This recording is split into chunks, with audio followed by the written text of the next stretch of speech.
ভগবান তাকেই কৃপা করে, ভগবান তাকেই কৃপা করে যে ভক্ত কৃপা লাভ করতে পারেন। তাই গৌর হরি হরি হরি হরি। আগে ভক্ত, তারপর ভগবান। কারণ ভক্তি যার ভগবান তার।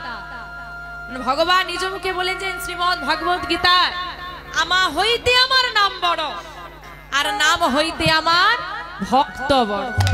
আমার ভক্ত ভক্ত বড়। আপনারা সেই সাধু গুরু বৈষ্ণব ভক্ত মণ্ডলী, আপনারা যে যেখানে যে অবস্থায় যেমন ভাবে বসে রয়েছেন, দাঁড়িয়ে রয়েছেন, সেখান থেকেই আপনাদের চরণ ধোলার যৎকিঞ্চিৎ অংশ আমার মস্তকে দিন। সবাই মিলে আমায় কৃপা করুন, আশীর্বাদ করুন, যেন আপনাদের সবাকার চরণ ধুলি মাথায় নিয়ে আপনাদের কৃপায় শক্তিশালী হয়ে এই মহতি হরিবাসরে দাঁড়িয়ে আমি কিছু গৌর কথা, কৃষ্ণ কথা বলতে পারি। জানি না কতটুকু বলতে পারবো, তার মধ্যে থাকবে অসংখ্য ভুল ত্রুটি। তাই লীলা পরিবেশনার্থে যদি আমি কোনো ভুল ত্রুটি করে থাকি, বাবাদের চরণে কোনো অপরাধ করে থাকি, মায়েদের মনে ব্যথা দিয়ে থাকি, অন্যায় করে থাকি, আমায় নিজ নিজ সন্তান সম মনে করে ক্ষমা করে দেবেন। শ্রী গুরু নিতাই গৌরী সীতানাথ প্রেমানন্দে হরি হরি হরি।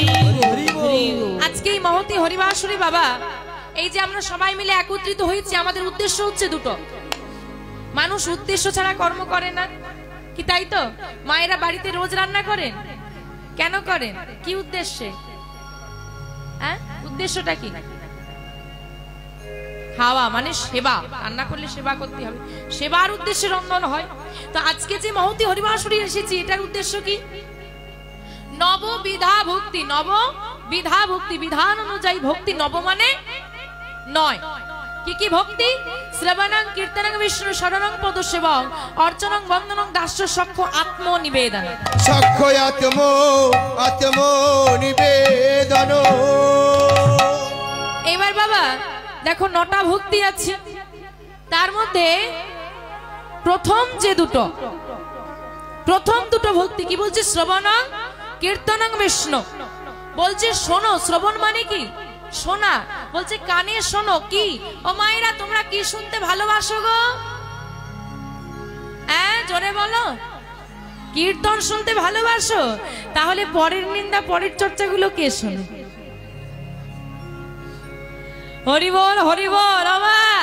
বলছে শ্রবণ করো। কি? জাগতিক জগতের সংসারের আলোচনা নয়, পরের আলোচনা নয়। কারণ তোমার আলোচনা শুনে আমি কোনো উপকার আমার হবে না, বরং অপকার হবে। তারপর বলছে কি? তাহলে শ্রবণ করো। কি শুনবো? বলছে হরি কথা শ্রবণ করো, এই শ্রুতিমূল দিয়ে কৃষ্ণ কথা শ্রবণ করো। তারপর বলছে কীর্তন বিষ্ণু, বিষ্ণু কথা কীর্তন করো, তার মানে বদনে বলো। এই দুটো উদ্দেশ্যে আজকে মহতি হরিবাসরে আসা। তো বাবা, বর্তমানে আমাদের কলিযুগে বলছে যে কলিযুগের সাধনা কি? মা, আমাদের কলিযুগের সাধনা হরিনাম। বলছেন কীর্তন শুনে কি হবে, নাম বলে কি হবে?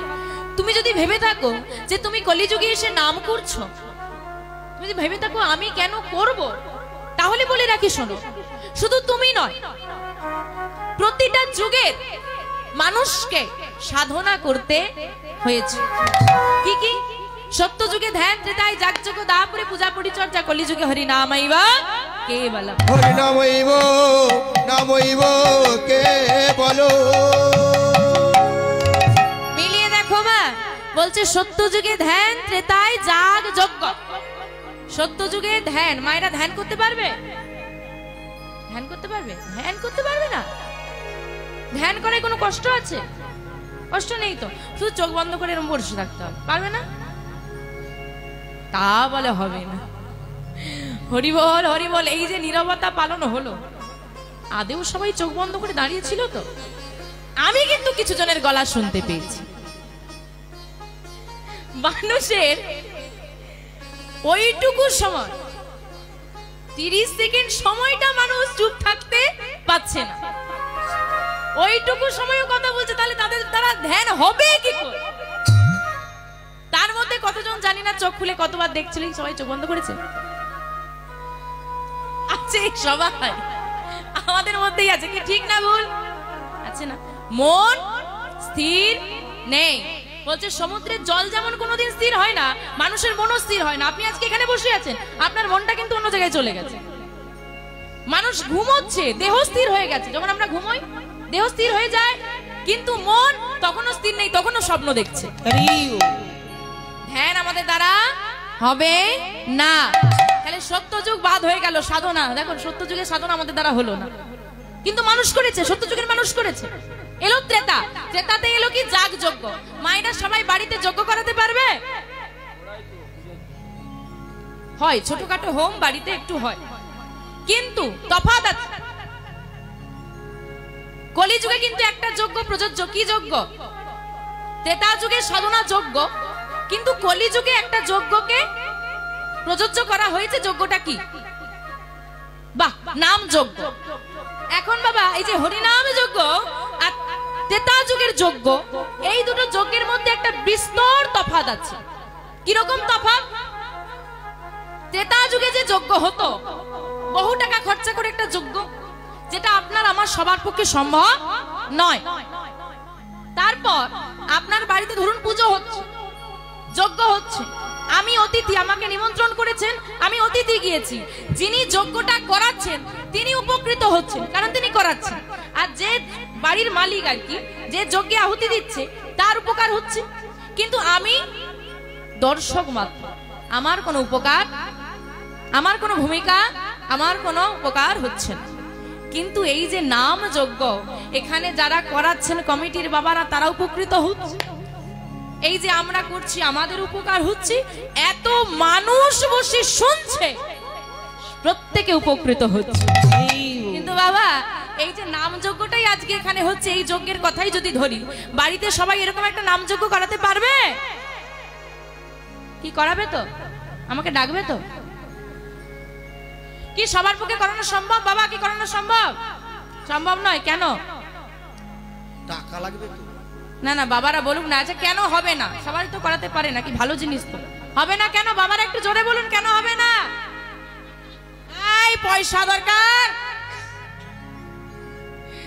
যতই বলি অর্থের পিছনে ছুটো না, সংসার ভুলে যাও, সর্বদা নাম গাও। ঘুরে ফিরে আবার এক জায়গায় এসে গেছি কিসে? টাকা, অর্থ। আরে না দিলে আমি আসবো না। আরে বাবা, যদি কারোর দিকে আঙুল তুলি, বাকি আঙুলগুলো কার দিকে? তো সব সময় মনে রাখবে, যদি কারো আমি দোষ ধরতে চাই, আগে নিজে ভেবে না আমিও দোষী। হ্যাঁ, এই যে বাড়ির ওই যে বউটা, তোমাদের পাশের বাড়ির বউটা চাকরিতে যায় না, জামা পরে বেরিয়েছে আর কি। এই দেখেছিস ওদের বউটা কেমন জামা পরে বেরিয়েছি? তার আলোচনা লেগে গেল। কি হলো? তো হয় না জোরে বলো। যারা আলোচনা করছে সে শাড়ি পরে আছে, কিন্তু এমন পরে আছে না পরার মতো, কিন্তু তার কোনো দোষ নেই। সে জামা পরেছে, অঙ্গ ঢাকা আছে, কিন্তু তবুও সে সমালোচনার একদম খবরের কাগজের হেডলাইন। তাই সর্বদা নিজের দোষটাকে স্বীকার করতে জানতেই হয়। তাহলে বাবা সবার পক্ষে সম্ভব নয়। কেন? অর্থ সবার নেই। তা একটা কথা জেনে রাখুন, অর্থ পরমার্থের মূল, অর্থ অনর্থের মূল। কিরকম? আপনি ব্যবসায় যান, বাবারা সবাই জানেন ব্যবসা সব দিন সমান চলে না। কোন দিন লস হয়, আবার কোন দিন লাভ হয়। তো ধরুন আজকে 500 টাকা আপনার বেশি লাভ হয়ে গেছে, কি করব? 500 টাকা বেশি পেয়ে গেছি, কি করব? আচ্ছা যাই মন্দিরে একটু দিয়ে যাই। আচ্ছা ঠিক আছে, কোন মহোৎসবে দান করি। আচ্ছা ঠিক আছে, একটা গীতা কিনে নিয়ে বাড়িয়ে যাই। এটা হচ্ছে আপনার পরমার্থ সাধন। অর্থ পরমার্থের মূল, আবার অর্থ অনর্থের মূল। সেটা কিরকম? বলে 500 টাকা বেশি রোজগার হয়েছে, আজকে কি করব? যেটা বেশিরভাগ হয় আর কি, ফোনটা লাগিয়ে দিব, নিয়ে চলে আয়, আজকের খরচাটা আমার দিক থেকে। এটাই গৌর হরি হরি হরি, এটাই আপনার পরমার্থ সাধন। শ্রীমদ ভাগবত গীতা প্রথমে খুলবেন, লেখা আছে ধর্মক্ষেত্র কুরুক্ষেত্র সমবেত যুযুৎসব। এই ধর্মক্ষেত্র আর কুরুক্ষেত্র কোথায় আছে? ধর্মক্ষেত্র আর কুরুক্ষেত্র কোথায় আছে? এইখানে, এই দেহের মধ্যেই সব আছে। এখানে যতগুলো আমরা মানুষ বসে আছি, সবাই হয়তো মনে মনে ভাবছে, বেশিরভাগ জন, মেয়েটা খুব ভালো। ভাবছো তো? একদম। দেখো, কোন মানুষের মধ্যে সব ভালো হতে পারে না, আবার আবার সব খারাপ হতে পারে না। যেটা তোমার ভালো সেটাই তোমার ধর্মক্ষেত্র, আর যেটাই তোমার খারাপ সেটাই হলো কুরুক্ষেত্র। এখন তুমি তোমার হৃদয়টাকে ধর্মক্ষেত্রে পরিণত করবে নাকি কুরুক্ষেত্রে পরিণত করবে সেটা তোমার নিজের সিদ্ধান্ত। কিন্তু বাবা পৃথিবীতে পাঠিয়ে দিয়েছে, মানব জন্ম দিয়েছে, মানব দেহ দিয়েছে, সুস্থ মানব দেহ দিয়েছে, সব দিয়েছে, পিতা মাতা আত্মীয় পরিজন বাড়ি ঘর সব দিয়েছে। এইবার কি কাজ করবি সেটা তোর ব্যাপার, আর যেদিন ফিরে যাবি বিচারটা তো আমি করব। যেমন বাবা আমাদের বাড়ি যে গার্জেনরা আছে তারা আমাদেরকে স্কুলে ভর্তি করে দেয়, তো খাতা পেন বই সব কিনে দেয়, স্কুলের ফিসটাও দিয়ে দেয়। এইবার যদি পরীক্ষায় কম নাম্বার পাস লাঠিটাও সেই ধরবে, বাড়ির লোকই মারবে না। তো সেই রকম ওই হচ্ছে আমাদের আদি ঘরের লোক, কে? অনাদির আদি গোবিন্দ, সে হচ্ছে আমার একান্ত আপন। ওই একমাত্রই হলো যে আপন, সে আপনি এই পৃথিবীতে আসার আগেও আপনার আপন ছিল, আপনি এসেছেন, আপনি তাকে পর করেছেন, সে কিন্তু আপনাকে একবারও পর করে দেয়নি। কারণ আপনি যখনই নয়নের বাড়ি ঝরিয়ে ওই মন্দিরে যান সে তখনই আপনার দিকে ঘুরে তাকায়। আপনি যখন ভালো থাকেন তখন তাকে ভুলে যান, দুঃখের সময় তাকে ডাকেন, সে কিন্তু আপনাকে কোনোদিন ভুললেন না। সে হচ্ছে একান্ত আপন। আবার যখন আপনি ফিরে যাবেন সেই আপনার আপন হয়ে রয়ে যাবে। বাস্তব জগতে সব আপনাকে ফেলে দিয়ে চলে যেতে হবে। তাই সে আমাদেরকে সবকিছু দিয়ে পৃথিবীতে পাঠিয়েছে, কি কর্ম করব আমাদের ব্যাপার। এবার যদি খারাপ কর্ম করি ওখানে তো বসেই আছে, বিচারটাও সেই করবে। তাই বাবা ত্রেতা যুগে যজ্ঞ চলে গেল, যজ্ঞ আমাদের দ্বারা হলো না। এলো দাপর যুগে পূজার্চনা। কি গো মা, পূজাটা হয় বলো আমাদের? হয় না? ঠিক তো? নিঃস্বার্থ পূজা হয় না? পূজা হয় আমিও জানি, বলছি নিঃস্বার্থ পূজা হয় কি? হয়। বাবু হাট থেকে সব থেকে ছোট আর কম দামি গামছাটা আনে, যা খরচা বাঁচে। যত ছোট 1 টাকা বাবা বাতিল হয়েছিল, আমাদের এলাকাটাই বাতিল হয়েছে। যখন বাতিল হয়েছিল সব ওই মন্দিরের বাক্সেতেই পড়েছে। কি করব, যা মন্দিরে যাবি ওটাই দিবি, যেটা অচল সেটাই ভগবান, আর যেটাই চলবে সেটাই আমার। ক্ষতি হয়েছে আপনার। ধরুন একটা চাকরিতে গেছে, সবার হয়েছে আপনার হয়নি, সবার হয়েছে আপনার হয়নি, বলবে কি ঠাকুর কপালে রাখেনি এই জন্য হয়নি, ঠাকুরের দোষ। আর যদি চাকরিটা হয়ে যায়, আরে কত পরিশ্রম করেছি জানো, হ্যাঁ এটা পাওয়ার জন্য কত খাটতে হয়েছে, সব ভালো জিনিস আমার আর খারাপগুলো সব ঠাকুর। এই তো মানুষের মানসিকতা। এইবার দিল কি কলিযুগে হরিনাম। দাপর যুগের পূজার্চনার মতো আমাদের নেই, এই জন্য বলছে কলিযুগে হরিনাম। কেন? যে না আপনি ঘরে বসে, জঙ্গলে যাওয়া লাগবে না, টাকা পয়সা খরচা করা লাগবে না, সংসারের কাজ ত্যাগ করা চলবে না, ঘরে বসে নাম। যদি হাতে কোনো তালি দিয়ে বদনে নাম করতে পারো সেটাই তোমার এই ভব নদী পারাপার করে দেবে। আচ্ছা মা, আমাদের যুগ কটা? যুগ কটা? সত্য, ত্রেতা, দাপর, কলি, 4টে। সব থেকে খারাপ যুগ কোনটা? তো কলিযুগের বর্ণনায় পদকর্তা তুলসীদাস বলছেন, सच कहे तो मारे लट्ठा झुटा जगत भुलाओ रे, गोरस गली गली घूमे भाई रे सुरा बैठलो बिकाए, घर का बाहुरी प्रीत ना पावे प्रीत चरावे दासी, कलयुग तेरा तमाशा देखे दुख लगे और हंसे, दुख लगे और हंसे। বলছে सच कहे तो मारे लट्ठा, মা যদি এ জগতে কেউ সত্যি কথা বলে বেড়ায় তার মার ছাড়া কিছু জুটবে না, কিন্তু যদি কেউ মিথ্যে কথা গুছিয়ে বলতে পারে সে সবার কাছে ভালো মানুষ। আর বলছে কি গোরস, গোরস মানে কি গো? গাভীর দুগ্ধ। গাভীর দুগ্ধ গোয়ালা গলিতে গলিতে নিয়ে ঘুরবে, মানুষ নেবে না, সুরা বৈঠলো বিকায় রে। মানে মদের দোকান যদি জঙ্গলে নিয়েও বসে পড়ে, ও কি আর গলিতে গলিতে আসতে হবে না, ওখানেই ভিড় জমবে। হ্যাঁ, গোয়ালার ঘর ভেঙে পড়বে আর সুরাওয়ালার ঘর উঠবে, কত তুলতে পারিস তোল। হ্যাঁ, আর বলছে কি ঘর কা বাহুরি প্রেত না পাওয়ে, ঘরের অগ্নি সাক্ষী করা বিবাহিত স্ত্রী ভালোবাসা পাচ্ছে না, ভালোবাসা পাচ্ছে দাসী। তাই এই দশা দেখে মহাজন হাসছেন। তা এবার বলুন কলিযুগ ভালো না খারাপ? পেছন দিকের মায়েরা কি মানে গলা টলা শুকিয়ে গেছে, না মন খারাপ, না কি ব্যাপারটা কি? জেগে আছো তো একটু হাত তোলো দেখি। বাবা বাবা বাবা, ঠিক আছে ঠিক আছে। তা কলিযুগ ভালো না খারাপ গো? না না, এত গুণ বললাম তারপরেও বলে ভালো। কি বাবারা কি বলেন, ভালো না খারাপ? খারাপ। প্রণামঃ কলিযুগ, প্রণামঃ কলিযুগ, সর্বযুগ সর্বযুগ হরি নাম সংকীর্তন, হরি নাম সংকীর্তন যাহাতে প্রচার, যাহাতে হরি হরি হরি হরি হরি নাম যাহাতে প্রচার। মহাজন বলছেন প্রণামঃ কলিযুগ সর্বযুগ সার হরি নাম সংকীর্তন যাহাতে প্রচার। প্রণামঃ মানে হচ্ছে প্রণাম করা। প্রণামঃ কলিযুগ বলছে কলিযুগ সব থেকে খারাপ, আপনারাই বললেন।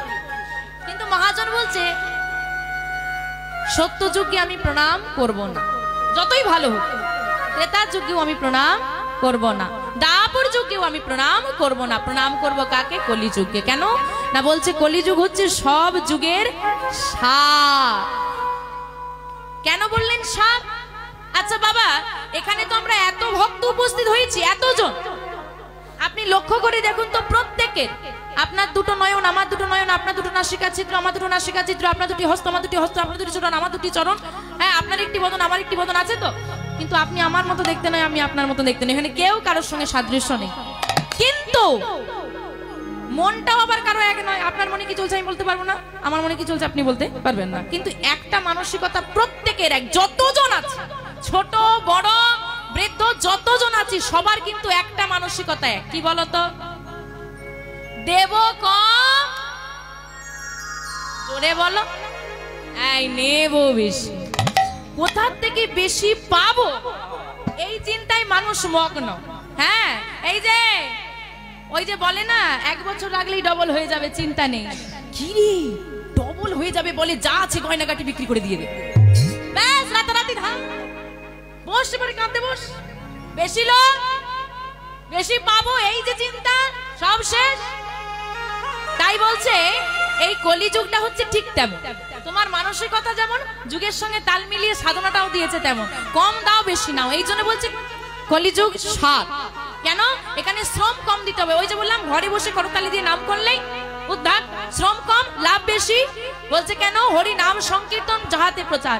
যে কলিযুগে হরি নামের প্রচার, সেই যুগের মতো যুগ হয় না আর হবার নয়। সেই কলিযুগের মানুষ আমরা ধন্য। তাই আসুন সবাই মিলে যখন আমরা একত্রিত হয়েছি, আজকে দুটি মহাযোগ, একটা নয়, কটা? দুটো মহাযোগ। কি কি? প্রথম সাধু সঙ্গ, নাম হবে, আপনি বাড়িতে বসেও নাম করতে পারবেন, কিন্তু সাধু সঙ্গ ভাগ্য না হলে হয় না। পূর্ব জন্মের থাকে যদি সুকৃতি সঞ্চয়, ইহ জন্মে হয় তবে সাধু গুরু বৈষ্ণব উপচয়। সাধু গুরু বৈষ্ণব উপচয়। তুমি যদি পূর্ব জন্মে কোনো সুকৃতি করে থাকো তবে এই জন্মে তোমার সাধু সঙ্গ হবে, না হলে হবে না। কারণ সবাই সাধু সঙ্গ করতে ভালো বাসে না। এই যে হরিবাসরে আপনারা এসে বসেছেন, সবার ভালো লাগে বসতে? সবার ভালো লাগে? হ্যাঁ কি না? ভালো লাগে না? আরে সবাই যদি, সবার কপাল যদি সোনায় বাঁধানো হবে, লোহার দোকান তো বন্ধ হয়ে যাবে। সবাই যদি স্বর্গে চলে যাবে, নরকে কারা যাবে? হতভাগা অভাগা গুলো পৃথিবী কিন্তু কি থাকবে না?